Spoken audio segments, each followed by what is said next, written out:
En este día martes tenemos un tema que creo es muy interesante por lo que vamos a aprender, y creo que vamos a aprender cosas nuevas en el estudio de hoy, y el tema es las últimas palabras de Jesús. Recuerde que estamos hablando de ver el rostro del orfebre, así que vamos a pedir la dirección de Dios para que nos ayude con la dirección de su Espíritu. Querido Señor, gracias te damos porque nos das tu palabra, y hoy queremos enfatizar y concentrarnos en las últimas palabras del Señor Jesucristo antes de ir a la cruz del Calvario, antes de resucitar y ascender al cielo. Danos sabiduría para comprender este mensaje en el nombre de Jesús. Amén. Pastor Dani Perla, nos encontramos ya en la lección del día martes, y este día vamos a hablar sobre las palabras de Jesús en la última semana que Él vivió en este planeta antes de morir. Él luego todavía pasó un tiempo acá, pero antes de morir, en esa última semana, Él dijo muchas cosas, y creo que es importante prestarle atención a lo que Él nos dijo. Especialmente hay todo un capítulo, 2 capítulos que nos hablan sobre lo que el Señor quería que supiera su pueblo antes de que Él volviera por segunda vez. Y hay una historia famosísima, creo que la conocemos casi todo el mundo, es la historia de las 10 vírgenes. Pastor, no vamos a resumir no vamos a decir toda la parábola, pero tal vez solo resumida. Pero, pastor, en primer lugar, ahí aparecen unos símbolos, claramente es una parábola. Hay uno que siempre nos ha llamado la atención, que es el símbolo del aceite. En general, pensamos que el aceite se refiere al Espíritu Santo, pero ¿qué más hay detrás de este símbolo que a veces no vemos en primera instancia? ¿Qué es lo que Dios está pidiendo para nosotros hoy?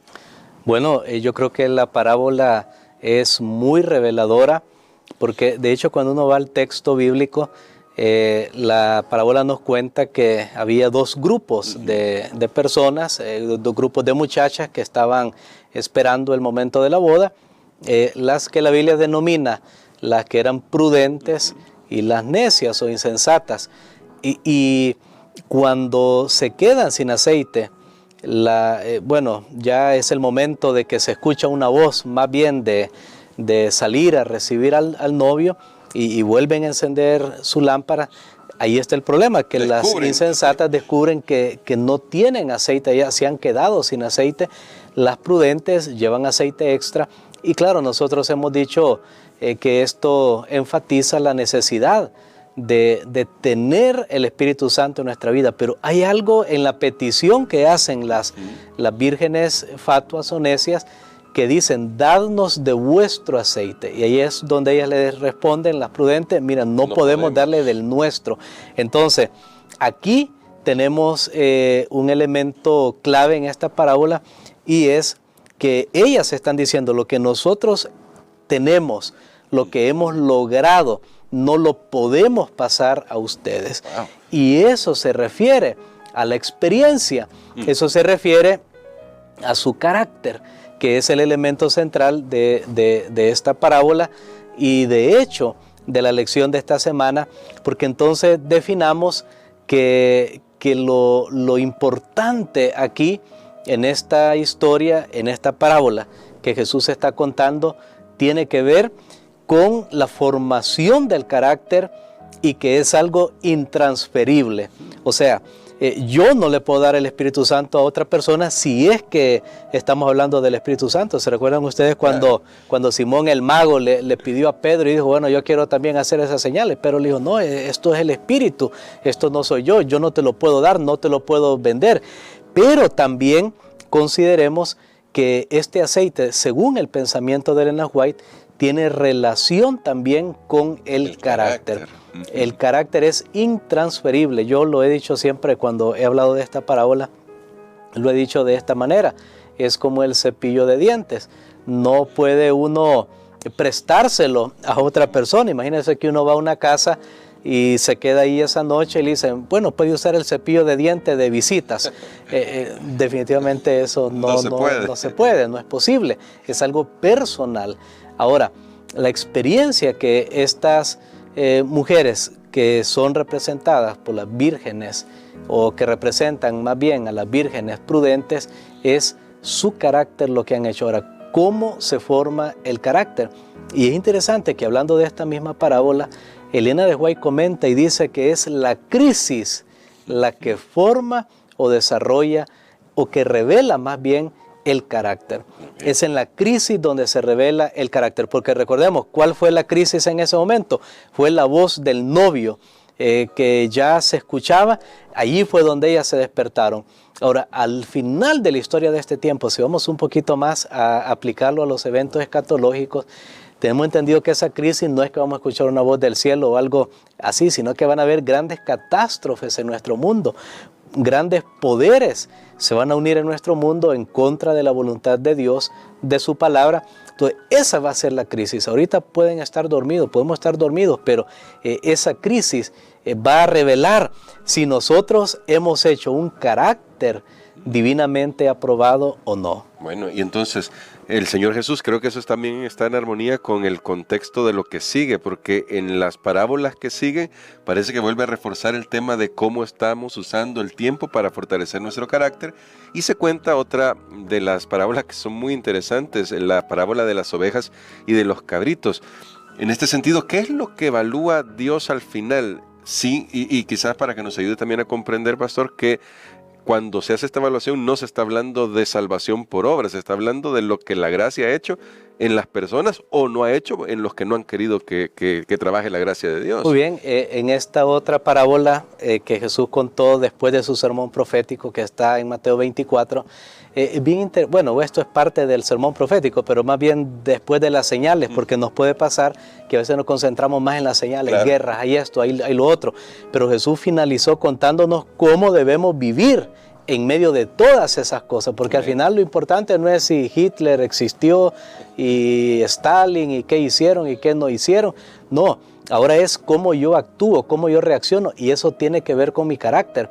Y en esta parábola, donde el Señor separa a las ovejas de los cabritos, está basado en las obras de ellos, qué han hecho, qué es lo que se ha revelado públicamente, porque establezcamos aquí, hay una gran sorpresa. Yo me llevé una sorpresa porque es interesante que los que se salvan no sabían que se iban a salvar y dicen, bueno, sí, Señor, ¿cuándo hicimos estas cosas?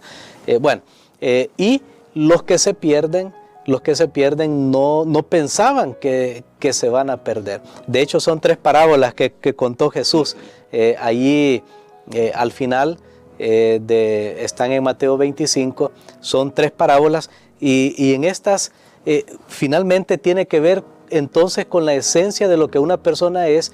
Indica que los que se salvan estaban haciendo lo que era correcto porque era correcto. Ni siquiera estaban pensando, bueno, voy a hacer esto para salvarme. Méritos me da? Sí, voy a ir a la iglesia para salvarme, voy a dar el diezmo para salvarme, voy a guardar el sábado para salvarme, voy a regalar una revista para salvarme, voy a regalar una libra de frijoles para salvarme. No, ellos simplemente lo hacían porque eso es lo que eran. Y los otros no lo hacían porque eso es lo que eran, eso es lo que había dentro de ellos.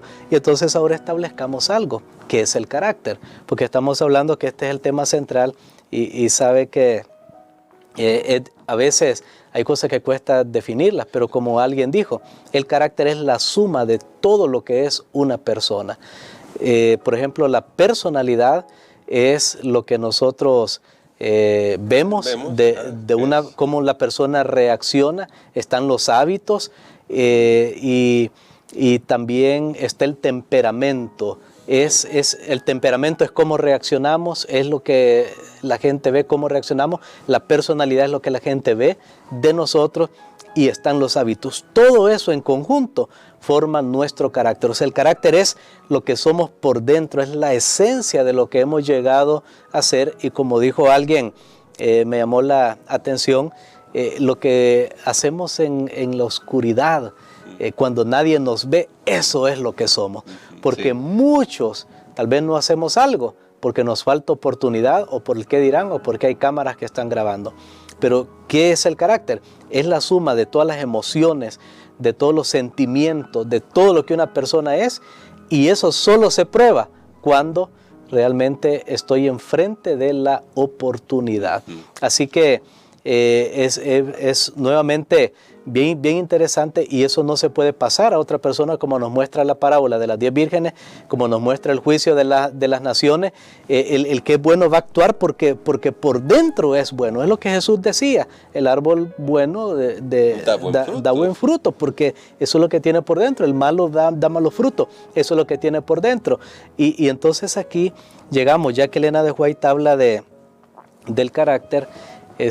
Sabe que alguien hizo un estudio, de todas las ocasiones que ella habla acerca del carácter, porque uno dice, bueno, ¿y cómo se forma el carácter? Sí. ¿Cómo es que yo logro desarrollar mi carácter? Y yo quiero compartir con ustedes rápidamente que todas las declaraciones de Elena de White que tienen que ver con el carácter, alguien las resumió en 6 categorías, o podemos decir 6 maneras cómo es que mi carácter va siendo formado. Tiene que ver con el manejo de los pensamientos, con mi relación con Dios, con el estudio de la Biblia y con el servicio a los demás. Todas esas cosas van formando mi carácter. Pero al principio de su ministerio, Elena de White enfatizaba estas 4 cosas. Después de la gran crisis de 1888, ella enfatizó 2 más: la interacción social y el cuidado del cuerpo. Saben que eso tiene que ver con el carácter. Lo que yo como, sí, lo que yo como va a influir grandemente en mis reacciones, con quienes yo interactúo. Entonces, es bien interesante notar que estas cosas influyen en nuestro carácter. Voy a volver a repetirlas una vez más: el manejo de los pensamientos, mi estudio de la Biblia, la relación con Dios, el servicio a los demás, la interacción social y el cuidado del cuerpo. Todas estas cosas influyen en nuestro carácter, o sea, forman lo que nosotros somos. Y aquí podemos añadir que el carácter va a estar determinado muchas veces por el ambiente, por la genética, todas esas cosas, pero a través de lo que ya mencioné, nosotros podemos ir formando nuestro carácter. Por eso al final el carácter es lo que una persona es en la suma de todos los elementos de su vida. Y eso es lo único realmente que Dios está buscando en nosotros. Y por eso la lección de esta semana nos lleva a pensar en que las pruebas deberían ayudarnos a mirar qué cosas todavía debemos mejorar en esas áreas que llaman mucho la atención. ¿Será que no estamos estudiando la Biblia como debemos? ¿No estamos cuidando nuestros pensamientos? ¿No estamos cuidando nuestro cuerpo? ¿La interacción con los demás? ¿La relación con Dios? Ha estado muy interesante esta parte. Y pastor, yo quisiera que tal vez una reflexión final y luego ore por nosotros para esto, para ayudarnos a rendir nuestro carácter a Jesús, para que Él pueda pulir lo que nosotros no vamos a poder alcanzar a pulir. Definitivamente, yo creo que hay sorpresas y las pruebas son para eso, porque una cosa es que yo, por ejemplo, estoy a cargo de una situación, digamos que no se hizo algo que se debía haber hecho, en ese momento yo me molesto. Ahora, eso es una reacción natural, claro, es una reacción normal, pero ¿qué sigue después? Venganza, odio, ira, rencor, deseo de rencor. Entonces, eso que sigue después, eso es mi carácter. Ojo, notemos que pueden darse diferentes situaciones y saben que por eso alguien ha dicho, hay cosas que revelan, por ejemplo, quién es una persona, no que hacen a una persona, sino que simplemente revelan. Esas cosas son, por ejemplo, el dinero o la riqueza. Sí. Alguien de repente tiene dinero, ahí se va a ver cómo trata a los demás, los mira sobre el hombro, o siempre sigue siendo una persona igual, como que no lo tuviera. El poder es otro gran revelador de su carácter, cómo tratas a los demás. Bueno, y hay otras cosas por ahí, pero por eso es que Dios permite, y es lo que estamos estudiando en esta lección, por eso Dios permite que nos encontremos en diferentes circunstancias, porque van a revelar algo acerca de nosotros. Ahí es donde nosotros tenemos que ir a Dios ahora que es tiempo y pedirle que nos ayude para que esas cosas negativas que forman parte de nuestro carácter, ya sea porque así me crecí viendo que se hacían las cosas, ya sea porque el ambiente pues me hizo duro, por la razón que sea, me ayude el Señor a moldear esos elementos que no están buenos en mi carácter y que tristemente esos elementos negativos que conducen a una persona a la perdición, entonces Dios me los quite, porque lo que más Dios desea es salvarnos. Vamos a orar. Padre, te damos gracias, Señor, porque tú nos has dejado estas lecciones interesantes para que nosotros podamos conocer más allá de la apariencia, para que veamos lo que hay dentro de nosotros. Reconocemos, Señor, que cada uno tiene una experiencia que no puede pasarla a otro, que cada uno ha sido formado en diferentes ambientes, pero que para cada uno tú tienes una hora de prueba para que pueda descubrir qué hay en lo más profundo en su interior. Señor, si las pruebas hasta hoy han revelado rasgos malos de nuestro carácter, ayúdanos para vencer y ser transformados de acuerdo a la imagen de tu Hijo Jesucristo. Lo pedimos en el nombre de Jesús. Amén.